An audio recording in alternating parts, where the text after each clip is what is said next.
It's that time of year where it's still 8 o'clock and light out.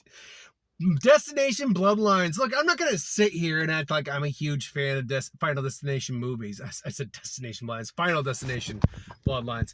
Yeah, I'm not going to act like I'm a huge fan of the series. The Rube Goldberg of horror movies as it is. But look, I'm not going to lie. The creative ways they kill people are still creative ways you kill people. And that can be plenty entertaining on its own. And that's what I got in this movie. Plenty entertaining on its own, the creative ways they kill people.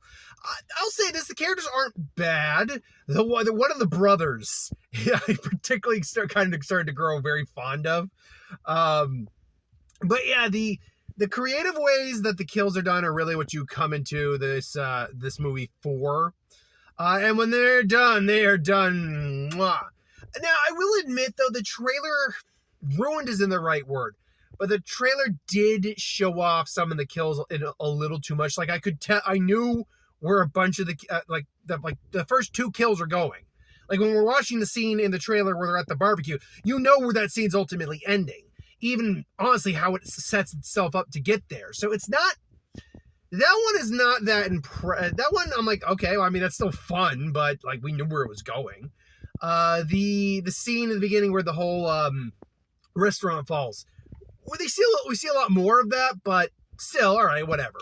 The scene where the guy in the tattoo parlor, we see pretty much the majority of that in the trailer.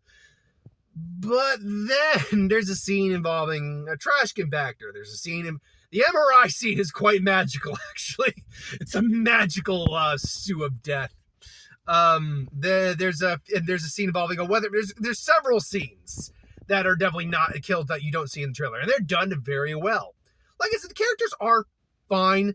I will admit, as weird as it say, there's a common sense approach to take with these films, and I mean that in the sense of, eventually, you have to stop and think, is this actually happening? Is this actually real? Instead of arguing against the person who's clearly got the evidence to prove it's happening.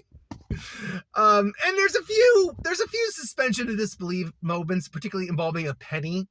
I'm going to tell you right now, the moment at the end with the penny, won't say it, but it involves one final death. I'm sorry, that's a load of shit. But otherwise, look, you're not going for fine art, you're going for a fun time. And it's a fun time. It's definitely got the gore factor. So yeah, I'd recommend it if you're a fan of these movies. Absolutely. Also, R.I.P. to Tony Todd. It was his last film, and God bless him. We're gonna miss him. I'm always gonna eat me up some Tony Todd.